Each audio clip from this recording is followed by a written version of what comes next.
I am thy father's spirit, doomed for a certain term to walk the night, and for the day confined to fast in fires, till that the foul crimes done in my days of nature are burnt and purged away. Praying, and now I'll do it, and so he goes to heaven. And so am I revenged? That would be scanned.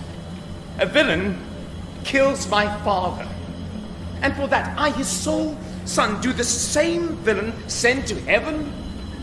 Oh, this is hire and salary, not revenge. Your worm is your only emperor for diet. We fat all creatures else to fat us, and we fat ourselves for maggots. Alas, alas. A man may fish with a worm that hath eat of a king, and eat of that fish that hath fed of that worm. What dost thou mean by this? Nothing, but to show how a king may go a progress through the guts of a beggar. Contract for the time for I might be home. You thought that was nothing. Hath this fellow no feeling at his business, that he sings at grave making? Custom hath made it in him a property of easiness. Get thee to my lady's chamber, and tell her to paint an inch thick. To this favour must she come.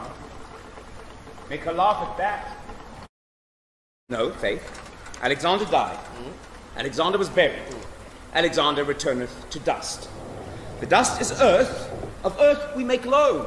Whereto of that loam where he was converted might there not stop a beer barrel? Oh, good Horatio. What a wounded name. Things standing thus unknown will live behind me, if ever thou didst hold me in thy heart. Absent thee from felicity a while, and in this harsh world draw thy breath in pain to tell my story.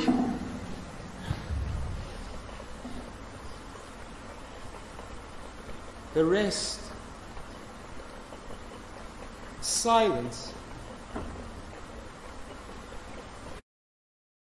A principal theme in Hamlet is death and dying. Since the beginning of time, humans have tried to figure out what happens to us when we die. And Shakespeare poses many possibilities in Hamlet.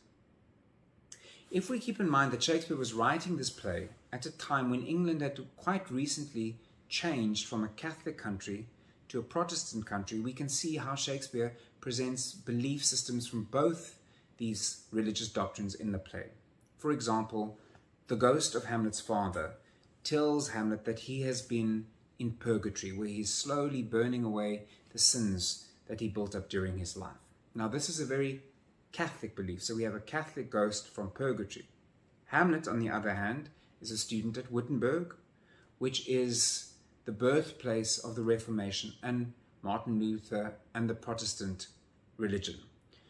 And Hamlet shows these Protestant thoughts, for instance, in the scene where he has the chance to kill Claudius in the chapel and avenge his father's death, but he holds back because he's saying, if I kill Claudius now, while he is at prayer, his soul's going to go straight to heaven. Now that is a Protestant belief, that all we need to do is pray to God and say, forgive my sins, and God will forgive us, and we can go to heaven. So that is a Protestant belief. And there in this play we have a ghost from purgatory and this Protestant belief that if you just pray and believe in God, you can go straight to heaven. Shakespeare also poses the possibility that oblivion is all there is after death, that nothing happens to us other than our bodies decay, we are food for maggots, and in that famous speech where Hamlet says, it shows how a king can go a progress through the guts of a beggar, because the fish will eat the worm that ate the king, and then eventually a beggar will eat the fish that has eaten of a king. Or in the gravedigger scene where Hamlet and Horatio banter about what happens to us when we die, and he says, but what about that great Alexander the Great? Look at him, just became dust, and now somewhere he's stopping a beer barrel. And we also see how various people in this play deal with death and grief. Hamlet is in very deep, profound grief for the death of his father, whereas his mother has moved on, she's remarried. We see Ophelia lose her mind out of grief for her father's death. And then we see someone like the gravedigger who sings and makes jokes because death is so familiar to him that it's no longer abhorrent to him, like for a lot of the other characters in the play who only encounter it sporadically. And then finally, when Hamlet realizes that the readiness is all, that it's inevitable, death is inevitable, then he is also ready to finally face his death. And during the course of the play, basically 2 whole households are eliminated. The entire royal family of Denmark is wiped out: the king, the queen, the new king, the prince, the queen, and likewise the whole Polonius family. Polonius, his daughter, his son, all dead. And that, in essence, is what tragedy is about. It shows us the inevitability of death. And that's why tragedy and comedy live side by side, because comedy shows us that life continues. But the purpose of tragedy is to show us the inevitability of death. And Shakespeare deals with it very profoundly in this play.